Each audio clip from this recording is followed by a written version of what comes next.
Dr. Kevin, you look like you're doing Swan Lake over there. We might be live on Facebook. I can't tell. We'll give it a minute. I can't tell either. We're now live. I will start our intro. In a world of divisiveness, we bring you diversity. In a world of hate, we bring you love. In a world of fear, we inspire you to live. And now, laughing, loving, and alive with your hosts, Rain Thomas, Elmer J. Howard, and Dr. Kevin.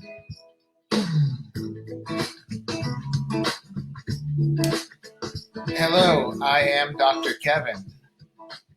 I'm Rain Thomas. I am Elmer Howard. Had to beat him to the punch. Loving and alive! Yay! So we know where this is going, right? He always asked us about our lives. Well, you know, I actually was going to say, Miss Rain, you were on my weekly radio show this week as a co-host. What did you think? Did you have a good time? Do tell. Inquiring. I had a fun time. I had a fun time. I was a little disappointed because I thought we were going to watch RuPaul's Drag Queen race together, but that didn't happen. But that's okay. We still had a really good time. I loved it. Well, good. Well, I'm gonna. I you know, every now and then I end up in a place where I like to drag in somebody else for, you know, to do co-hosting with me. I will keep you on my Rolodex if you're old enough to remember what one of those. I love that. I was going to say, I don't know if I'm old enough to know what a Rolodex is. Yes. Yeah. We were looking through some of my housemates. Andrew's uncle, who's 82, he's been in his house for a very long time, and I found one of his Rolodexes from when he worked at his company that he retired from, and it was a square Rolodex. I remember. Did it have the brown thing on it? Yeah, when you slid it to the letter you wanted, and it would pop open. Yeah. Yep. I still have one of those. So do I. But I think most of the people in there are probably not alive because I've had it since I was like 14. Wow. Oh, well, then don't bring it on the show because it fails at least 1/3 of the test for being on the show. They're not alive. Yeah, that's definitely, yeah. Some of the people you could tell because the phone numbers, some of them are like they start with letters and some of them only have like 5 numbers. 5 digits, yeah. Yep. There we go. So tell me, what made you feel alive this week? Elmer Howard. Visiting you this weekend. Yeah, we got a chance to go to a couple hikes over the weekend in Mine Falls, Nashua, New Hampshire, which was nice. Getting out, getting some exercise, watching some, and being introduced to this season All Stars at RuPaul from Dr. Kevin. And I got my second cut of Kings and Queens tonight. So I was working on that right before I jumped on here. So I'm excited about that.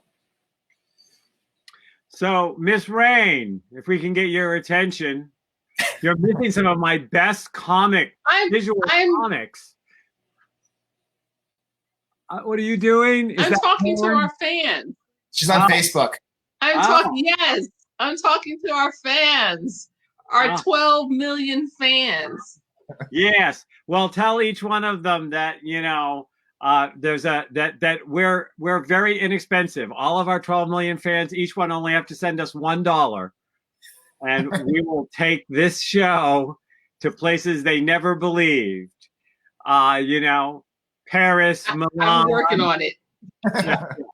Just $1 from each of the 12 million fans. Yeah, I'm working on it. Okay, you work on it, girl. Well, here's my problem. How is it that you and Elmer spend all this time together and nobody ever invites me to where you're going? Because you live in Las Vegas. I'm only 2.5 hours away from him. You're invited. So I'm only 4. By plane. Yes, but I'm still only 4. It's only 4-hour plane ride from Las Vegas to Boston. About 5. Yeah, nonstop, maybe 5. Yeah, and then an hour north. Yeah. Hey, you're welcome to come. I would love to show you the beauties of hiking along the Nashua, you know, the rivers that flow through beautiful Nashua, New Hampshire, show you the coastline of Maine, introduce you to one of my favorite lobsters before we eat them. Have fun with my cats. You're welcome. You just have to let me know there, Missy. Your invitation is here. Okay, because I'm a tried and true Coast girl. I mean, I've been, as being from the Bronx, you always go up to like Montreal, Maine, New Hampshire, New England. That's like my favorite places in the world. So I miss it a lot, and I do want to come. But I'm not trying to invite myself, but that's not saying I won't invite myself. You don't have to invite yourself. You've already been invited. I know that my husband would love to meet you in person. He hears all about you. He says, she sounds like she's a lot of fun. I'm like, she is. She's been called the fun girl before, among other things. And yeah. So what made you feel alive this week, Miss Rain? Share something with our laughing, loving, and alive audience that made you feel alive. It's alive. I was going to say, that's like very young Frankenstein-y for me. And I love that movie. That's really fun. But I had a really good week. It was also really kind of stressful, but co-hosting your show was super fun. Thank you for thinking of me, because that was really fun. And I started a fundraiser on Facebook because I do it every year. Usually I take a lot of funds out of my own pocket to make sure things get done, and with the help of a lot of other people, they take a lot of the burden off. I get to send children and families things, and people send things from all over the world. And since I've been doing it since 1976, people know this is not like a buzz kind of for me. It's really important. So that made me feel, because there are some very, very generous givers, and there have been some gifts coming in the mail. So that really made me happy to know that this holiday season, there will be some really happy children and some really warm survivors, because a lot of times they ask for hats and scarves being cold during chemo. So knowing that there's funding to do some of that stuff, and buy some gift cards, and there's all sorts of things going on. So I'm excited. And you saw your pictures, right, you guys? I consider you part of my support army. Yes. Navy. Did you know? Air Force, Marines. Did you know that your fundraising campaign is older than I am? I think everything I have is probably older than you are. But I'm just saying, we went to the but square the question Rolodex. is not what is older, but what is better aged. Oh, I like that. That's very Grey Poupon. So, Dr. Kevin, what did? If Elmer even knows what Grey Poupon is. Oh, yes, it does. So what made you feel alive this week? What made me feel alive this week? Well, I wrote another poem. I read a poem on the show with you, Rain, my wound poem. But I wrote another poem since then, and so writing poetry always makes me feel alive. So that was good.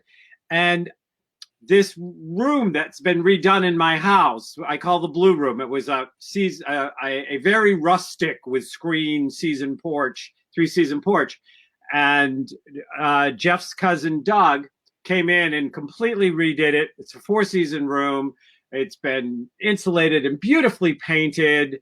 And I sit in the corner in the morning when I get up, and now as I'm sitting there, I get to watch the sun rise and the light kind of come into this room that I just really love. And there's just this whole, like, just kind of being there. And I'm actually looking forward for when winter, to like see like the light come in on the snow and stuff like that. Right now I get to watch some of the shift in the fall leaves, and my bird feeder is very active. So as soon as the sunlight comes up, I get to sit there and watch. So I get to be very present in this these moments of beauty and being here and being in my house, and one or both of my cats are sitting on my lap, and it's my me time.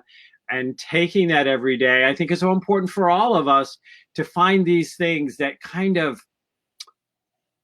makes our souls sing, that brings that kind of beginning to the day, that no matter where the day goes, you can say my day started well. And and I think that when a day starts well, no matter what happens in that day, you can deal with it better, manage it better. You can bring a better version of yourself into the world. You can make more positive change. And so I think it's so important to have for me at least, to have this meditative in the morning time. Now, there are some people like, I know Elmer has beautiful in the morning meditative time that starts around 1, is it, Elmer? When I go to sleep, that's usually like 4. But if you're talking about morning routines, yes, they usually start around noon, actually. Yes. Well, Elmer gives a whole new meaning to the song "Morning Has Broken." In his case, it's broken right off. It's not even a part of his day. Right. Yeah. By the time he goes to bed, it's the next day. That's not even, bless his heart. So is this working on Facebook Live? Because last week we had last one we had a problem.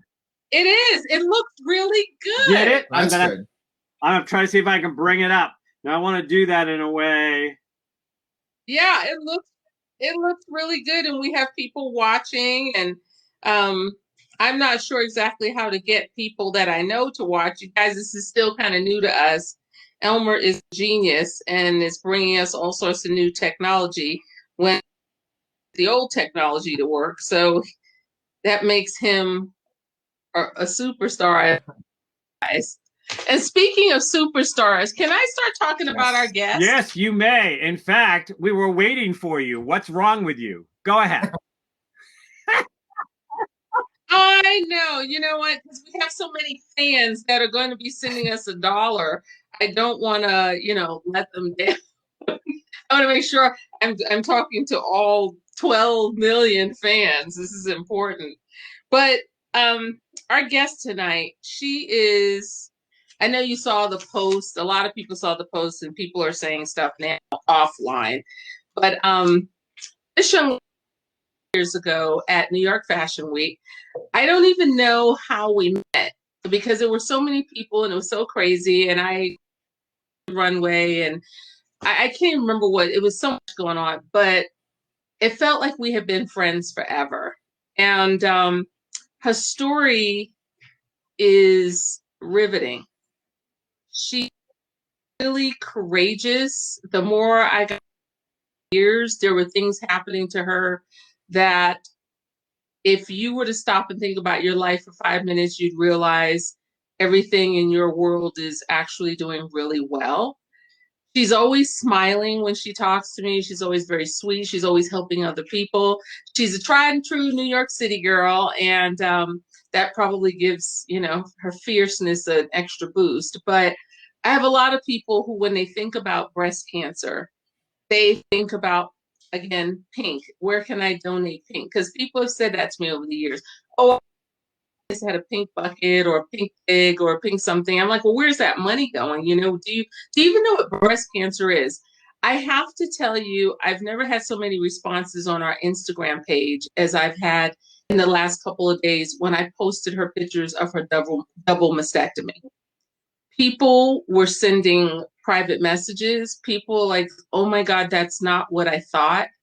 And I wanted to salute men who, I don't know if men really know what it looks like either, because women don't even know what it looks like. They think, I've heard women say to women who have mastectomies, "You're so lucky to pick the boobs you want." This person's body is trying to kill them, and that's you know what? It's common times than not. And I'm thinking, you think that's what that person would have wanted? And that's not the way it works. I mean, there's infection, there's drainage, there's all of these treatments, the pain that's involved. There's a whole spectrum. So I had to really respect Jessica when she put those shots out there so that people could see. And, you know, people don't want to look. But when I put them out in the last couple of days, there were people who sent messages that that's not what I thought of. That is that her? Is she okay? And I'm like, do you know how many women look just like that? And they had that whole thing a few years ago about women shouldn't be, you know, they should still have on a shirt even though they had a double mastectomy and they have no breasts. I'm like, this is what you think is helping the fight? So that's why I'm so fierce about it. I just think people are really ignorant. And if they're not ignorant, they shy away, they stick their head in the sand. Because if I don't think about it, then it doesn't exist. And it actually does exist. And so I'm really happy to bring Jessica on because, and as people that have experience with lots of different things around the world in your professions, both Dr. Kevin and Elmar, I just wanted you to probe her with some of the things that are going on so that people can and will go get mammograms and will stop acting like I'm not old enough and I'm getting new boobs because the old ones were sagging. This has nothing to do with any of it. This is an ugly disease and it's just eating its way through our community world. I have. With that, I'd like to bring on Jessica.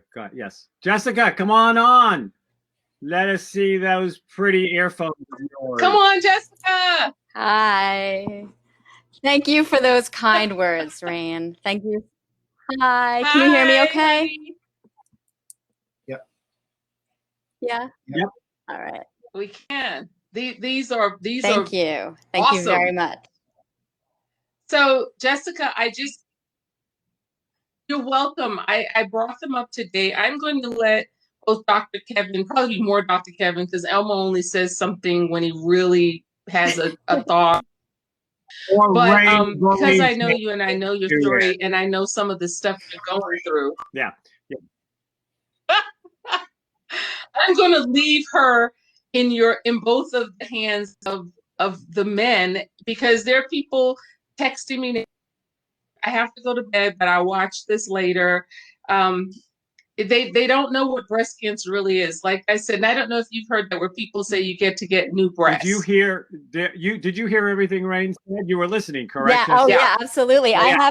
I have sticky notes. I'm a teacher, so I have sticky notes. Yeah. I'm like, I'm ready to flop this back on you and be like, Rain, when you come to New York, we're going thrift shopping.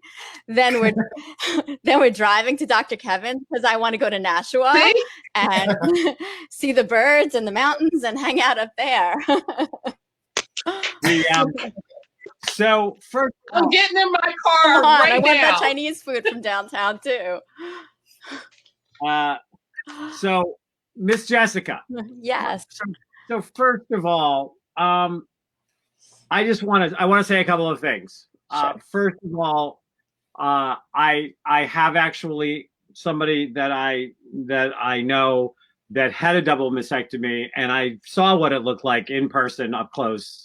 None of this, like, I hear what Rain was saying about the response, and it's some of what some of people have said, and I'm gobsmacked because I cannot believe how much that we actually need to talk more about the cancerous way in which we deal with females and feminine bodies and health issues that is just as deadly as the disease itself.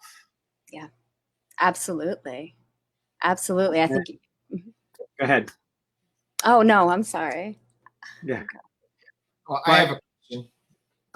Go ahead. So Rain mentioned it, and I've talked to a little bit with the Young Survivors Coalition for a different project I was working on, so I know about it. But why don't you fill in our listeners about how this isn't just an old person's disease? Well, I appreciate the Young Survivor Coalition, but I was too old for that. I actually got breast cancer when I'm 47 now. I was 43. So I missed the boat on the young I was old enough to have it. as people young of the state of mind. You were young of mind to have it. Thank you. But I would love to go back to what Dr. Kevin said about some of the mindset of people around breast cancer and the plastic surgery aspects of it. The first, I knew from the get-go, right from the get-go, I didn't want to have reconstruction. I'm not sure how or why I knew that, but when the breast cancer surgeon highly encouraged me to go see a plastic surgeon. No, even though I wanted to be flat. So I obliged, and this male plastic surgeon, Park Avenue, creme de la creme plastic surgeon, he said, "You're 100% going to regret your decision. You will never feel like a woman again if you do this." Yeah. I hadn't yet broken down crying in the whole That is so sick. Isn't that sick? Wait, he was like, just feel them. And my friend Nancy was with me, and we went into this other room. He's like, just go in the room and feel the silicone things. And that's when I lost it. That was really, someone else was asking to talk about this, and I hadn't really thought about it in a while. I was so firm on something, and no pun intended with firmness, in talking about boobs. Sorry, you couldn't, I was like, firmness. I didn't have the confidence and security that I have in myself now then. Wait, did I just get muted? Did something just happen? No. Okay, but something red just came up on my screen. No. Okay, all right. So I was firm on something at that time, and I hadn't been in my life prior to that. So to get that pushback was really emotional. But I stuck to my guns, and it's been 4 years, and I don't feel like any less of a woman, and I don't regret it at all. Well, because we know that it's the body that defines whether or not you're a woman, right? So that's true. I still got the butt, so thank goodness. Phew. It's weird. I feel like I'm more comfortable in my body now without my boobs. Well, it's an interesting commentary on the dysfunctionality of the mentality in the Western world and in other places as well. But I'm going to say just the Western world, that as long as we support an ideology that a woman's physical attributes determine and assess her value, we're screwed. Mm-hmm. Absolutely. There's never going to be any kind of equality.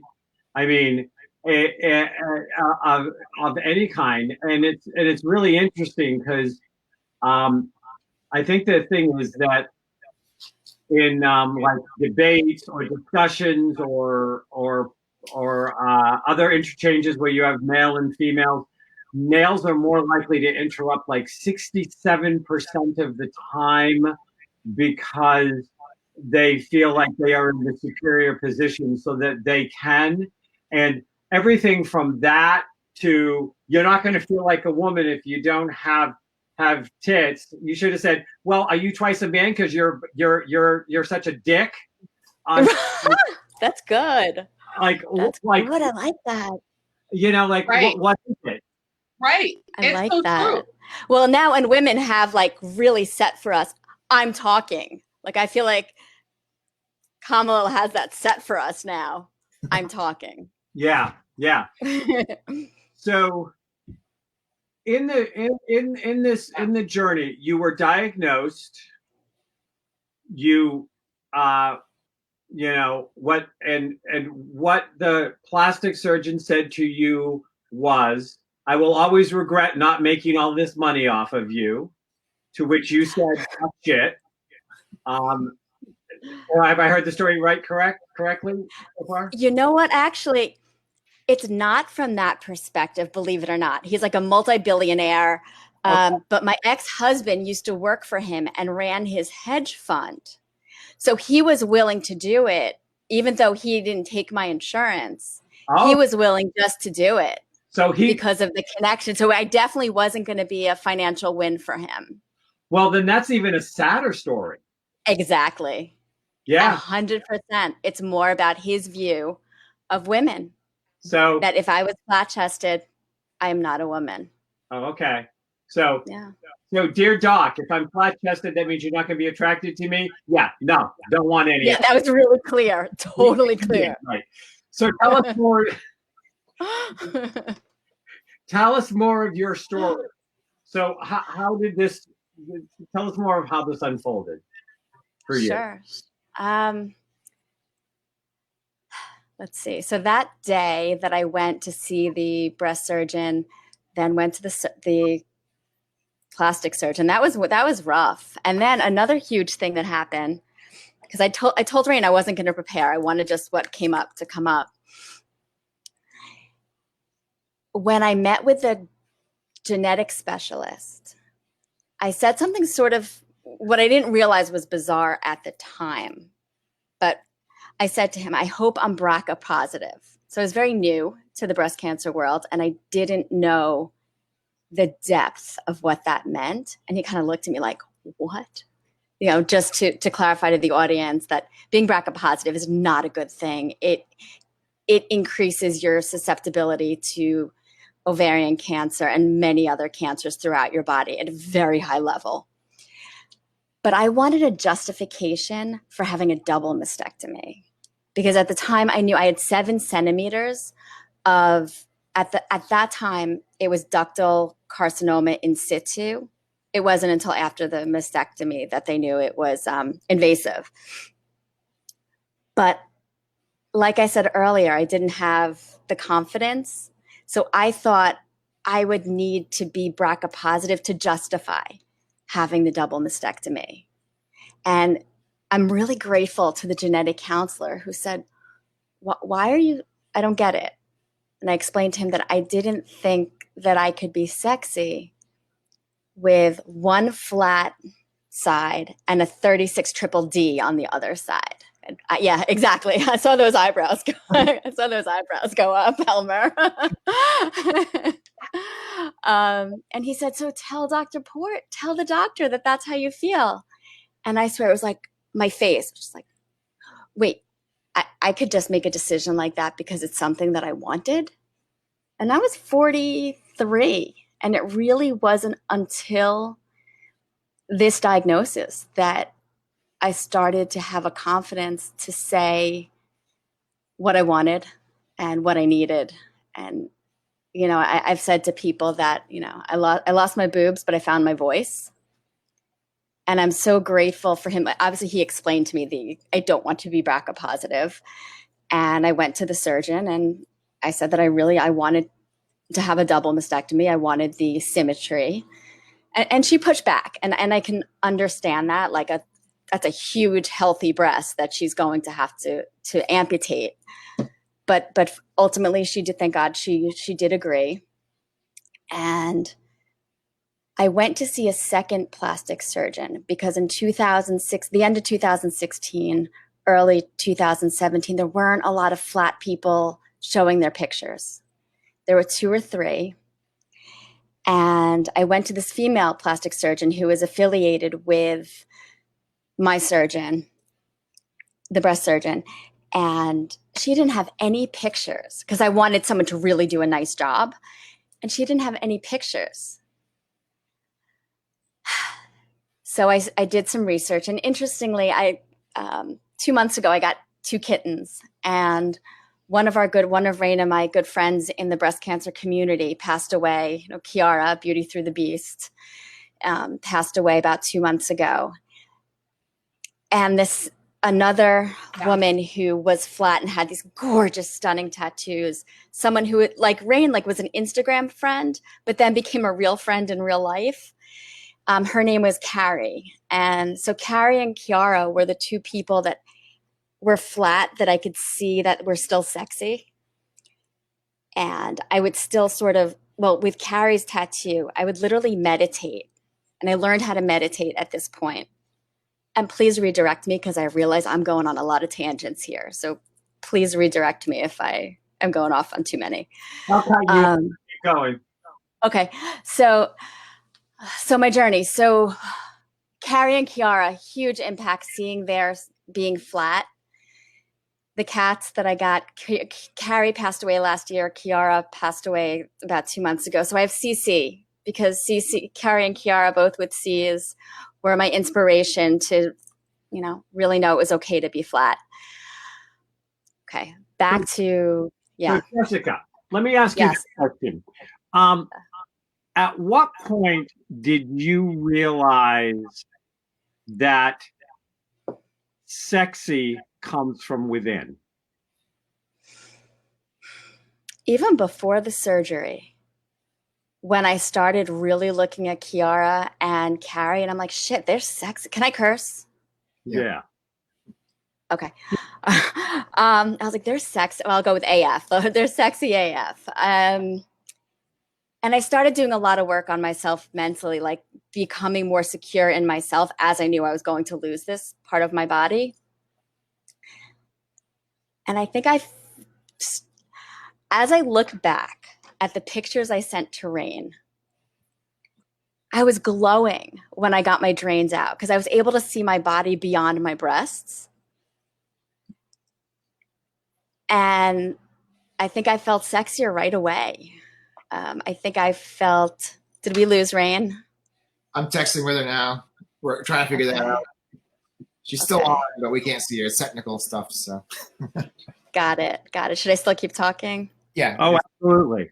Because we got 12 million people listening to you on Facebook. Woohoo! And if everyone gives $1. Everyone gives $1. Go ahead, keep going. Shortly after the surgery, I think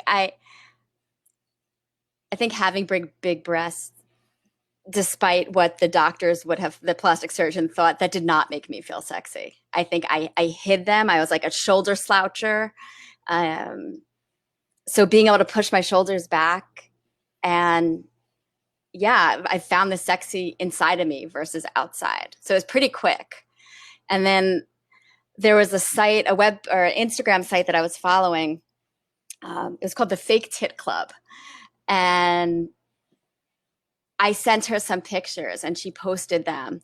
And that gave me the confidence to start my Instagram page, which originally was flat after mastectomy. And the feedback from that was fabulous. And it started to give me the confidence to start sharing my pictures, which then I could see how that was helping so many other women who there weren't pictures then. And now flat's become a real thing. Well, you know, one of the things, and I was just having this conversation recently with somebody, you know, at the amount of brainwashing power we've been giving away to the media, really starting in the 50s and right up to today, to tell us what is sexy, to tell us what is pretty, to tell us what we should become that we're not. And they do that so they can sell us things. 1,000%. Yeah, I mean, so, and we like gullible lemmings go right over the cliff going, oh, I'm too tall, I'm too short, I'm too small, I'm too, you know, I need to have more booty, more breasts, more whatever, or less, or whatever. And we fall into this. And yet you have some of the most beautiful people in the world that don't fit any of the front pages of Vogue magazine because it radiates. I mean, one of the people I've always thought was truly stunning was Maya Angelou. Now, Maya Angelou never fell into any of the traditional what you'd expect to see on a cover. Sure, sure. You know, but I remember watching her do a reading of Phenomenal Woman, and I mean, like, I mean, this woman just oozed this internal attractiveness that had nothing to do with if you broke out her physical appearance and put it on the, oh, is this beauty according to Wall Street type of. Exactly. According to Wall Street, that is exactly what it's all about. It's all about commercializing and making money. Yep. So you take their power away when you go, I'm beautiful. I'm beautiful the way I am. Yep. Absolutely. That's it. So you started this thing to give people, women, in this case, obviously, to give women a role model, something that they could look at, something to give them permission to be okay with their body. Exactly. How has that continued to play out in your life? Great question. So it's been 4 years. So I think the first 2 years, you know, I would get a lot of inquiry about it. Actually, even still now, women who have implants or who have had implants who want to get them out have reached out to me about what it's like to be flat and what the experiences is like, what the healing, feeling feminine. So I do still get a lot of that. And I get inquiries, I guess, fairly often. I'm less involved, like my page over the past maybe 18 months, 2 years, I wanted the pictures to still be out there, but I'm a big activist. I'm an activist in the Black Lives Matter movement, and my postings have been a lot around that. And so now my posting is social justice, flat cancer resource, because I don't want to lose being out there for people, because I still do get inquiry around it. And, you know, even posting the pictures that I sent to Rain, you know, the support from the same people 4 years ago, you know, to connect with them, they're like, I remember these pictures. I remember these pictures. You know, it's so many of us have been very lucky, and to be able to move on to other things in our lives. So I should really emphasize the blessing of being able to do that, where many people also are still in treatment or have where it's returned. So I am lucky that I've been able to diverge from it a little bit. Well, you know, there's a place where you have something that is definitely a defining moment in your life, and it sets you on a new path. But oftentimes, you know, you come to a place where that kind of becomes comfortable, to the place where it becomes stagnant, comes to the place where you're a one-hit wonder who's still traveling the road singing the same one song and everybody else's cover, and they go, yeah, I remember those. What was yeah, I remember that song. Don't remember the band. So you evolved, and those people who respected you followed your evolution. Yes. Thank you for saying that, because as soon as I had said about moving on, I actually had that moment of, shit, should I have not said that? You know, but so I really appreciate you coming back with it being okay. Well, and you know what? It's not, I would look at it this way. Not so much of it moving on. I have just widened it. It's not a single lane road. And I think that if you, okay. Rain? Can you hear me? Yes. Okay, we have high winds. I apologize. We have high winds tonight, and it's just havoc on this Yep. internet. But I heard everything. I was listening on another device, so I didn't miss anything. Do you have What'd you say? We're hearing. do you have two devices? Yeah, but one's not on. It is. What about now? I'm gonna mute her for now. I'm gonna text with her while you How about guys continue now? the conversation. Can you hear me? Okay. Jeff. Yeah, the echoing is actually coming. Yeah, never mind.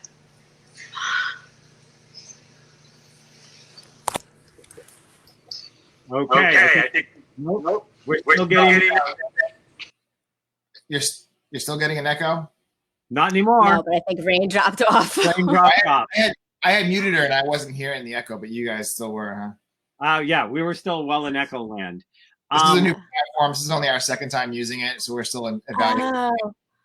Yeah, I'm a New York City public school teacher, so every day is a massive learning experience on the computer. So do not worry. What I tell the kids is I will be patient with them, with their learning, if they're patient with me, with my learning. Like that's kind of my new mantra because, yeah. Whew, What grade are you teaching? I'm a third grade teacher this year, but for my first 6 years teaching, I was a self-contained special ed teacher for kids who are severely intellectually disabled, moderately to severely intellectually disabled, in Rain's hometown in the Bronx. And then after I found out I was going blind and had cancer and a couple of concussions from working with emotionally disturbed kids, I got a job at a school closer to home where I became the reading specialist and special ed teacher for kids that were struggling a little bit, an English language learner teacher. But my position was defunded, and I will, I'll avoid going into the politics there of New York. Yeah. Defunding. So I lost my position as a special ed reading specialist because they needed so many teachers in every grade. They need remote teachers. Anyway, so I'm a third grade teacher for this year. So it is a massive learning curve. And I do find myself saying to myself in my meditations, I've been through a lot of hard shit. I can do this, but it's rocking my world. And I do have to kind of find a mantra often of I can do this. I can do this. I've gone through a lot, but it's tough. So yes, you have all my patience in the world with echoing and tech stuff. So here's what you may want to think about as your mantra. Or, something along these lines. Yeah. Is that I am discovering my greatness as God is showing it to me by what is being delivered for me to deal with. Or to test my threshold.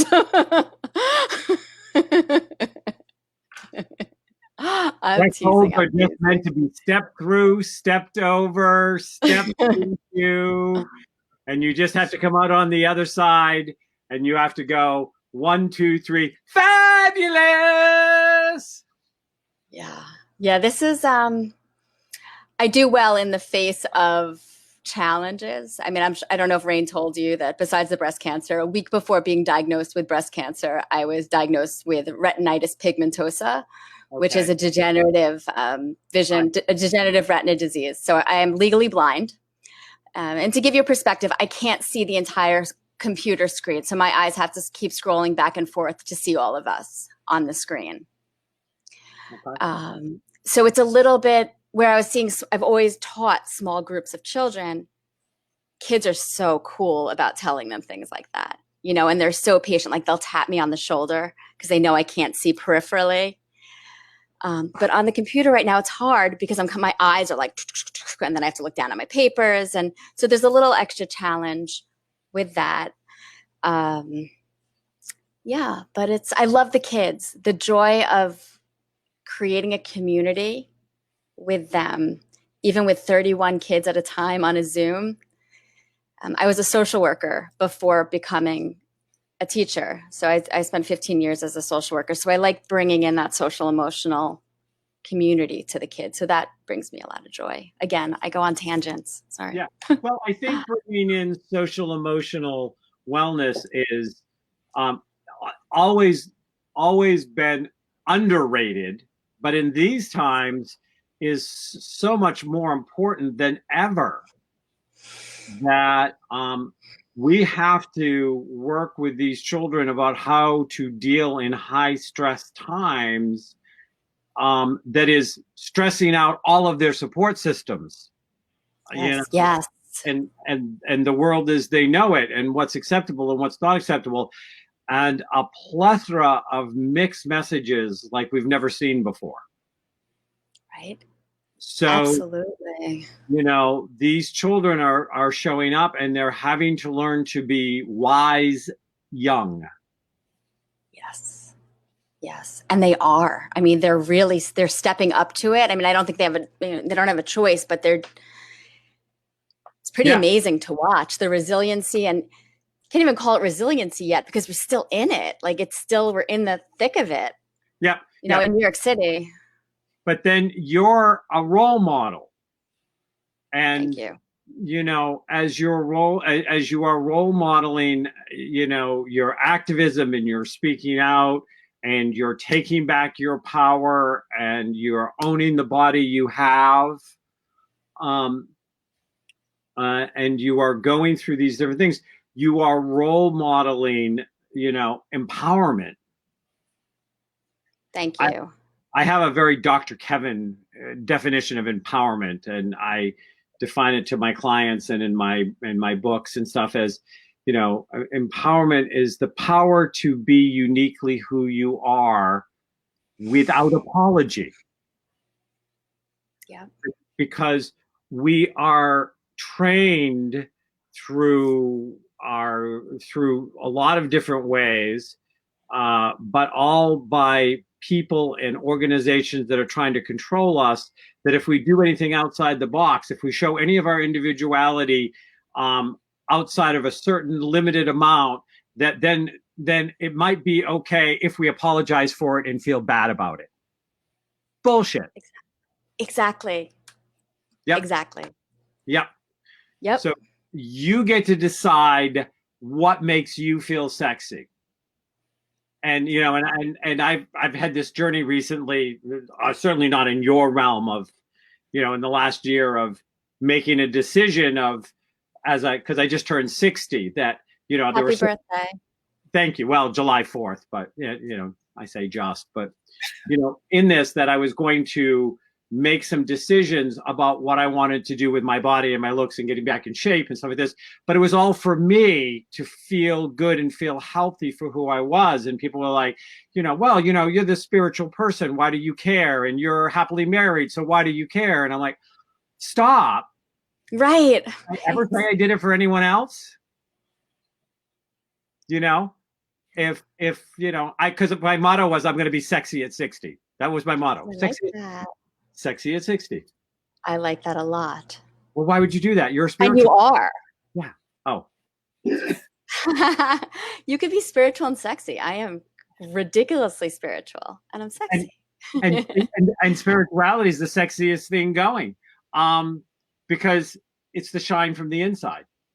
I was just going to say, you talk about, the conversation with the plastic surgeon, and when did I realize about being sexy? But a lot of it was from my spiritual journey and learning about energy and learning that connections are energetic.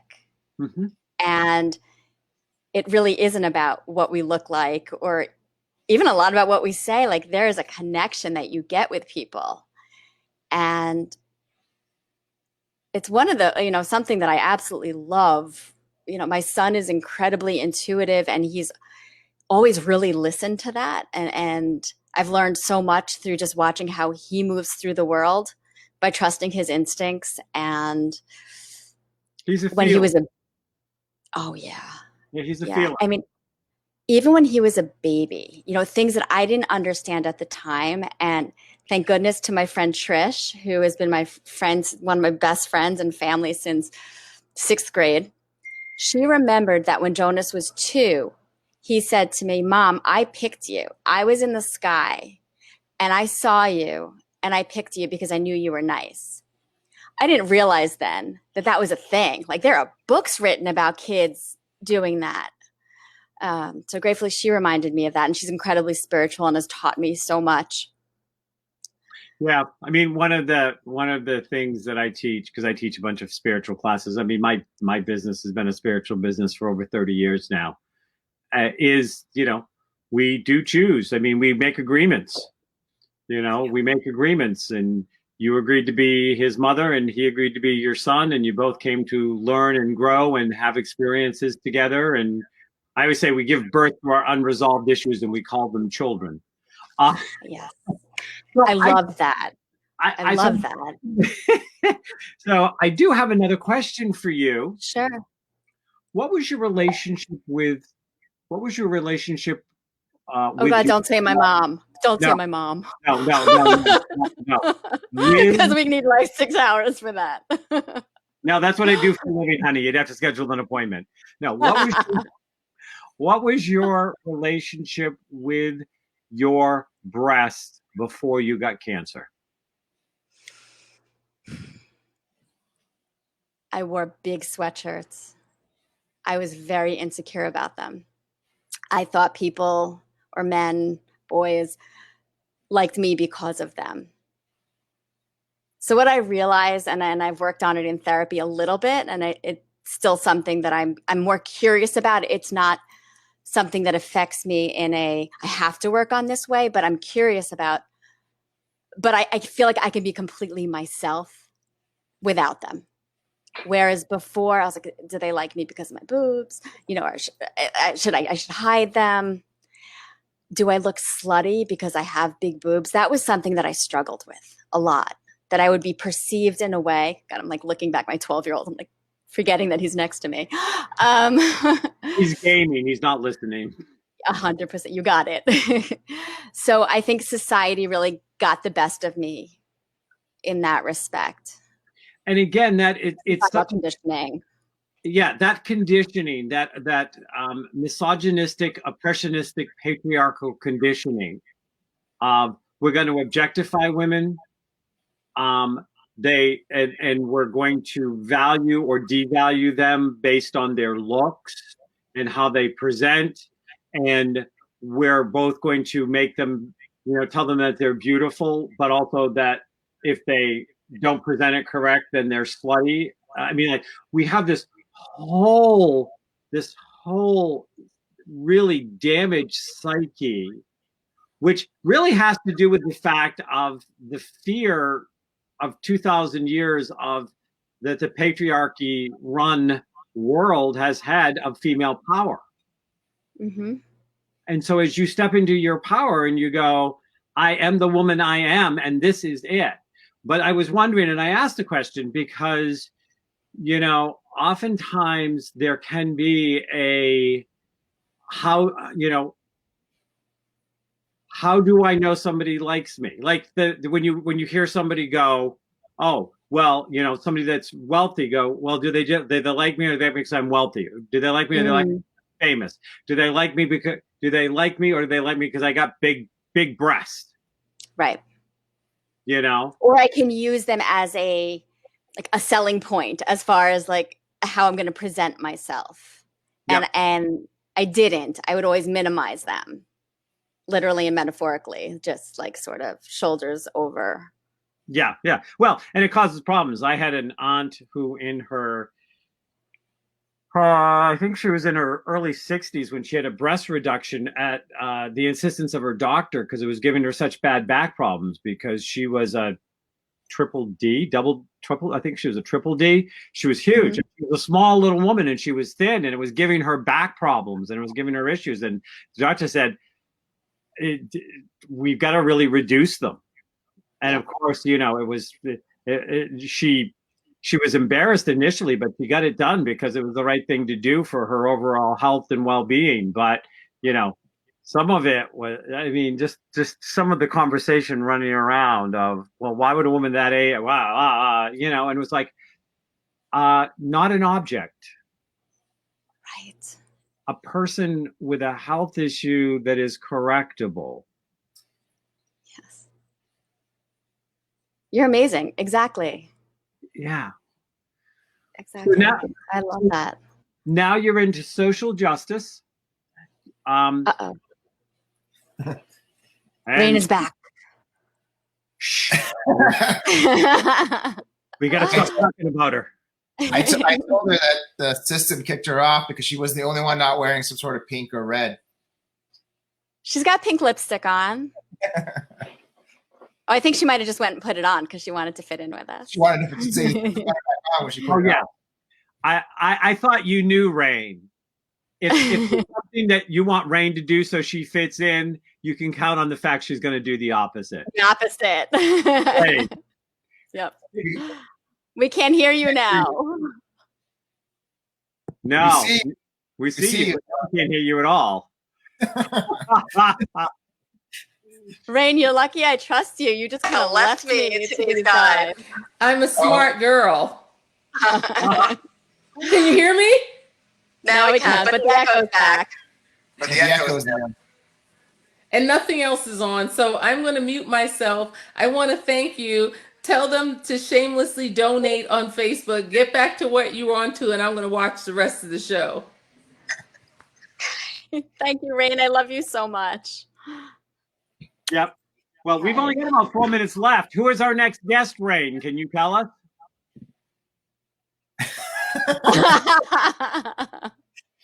Rain, this is your part of it. Who's our Look at next that face. guest Look in at that 2 weeks? Yes, is Anu Buds, and they're actually out of Montreal. It's a rapper who built his own studio, produces, directs lots of different rappers, and they didn't even know me. I called them and asked them if they would support us for New York Fashion Week when you were there, Jessica. And these guys jumped in a car and drove to New York Fashion Week to film us to support breast cancer. Wow. That's Yeah. amazing. That's our next guest. They're phenomenal. Yeah, he's phenomenal. Anu Buds is great.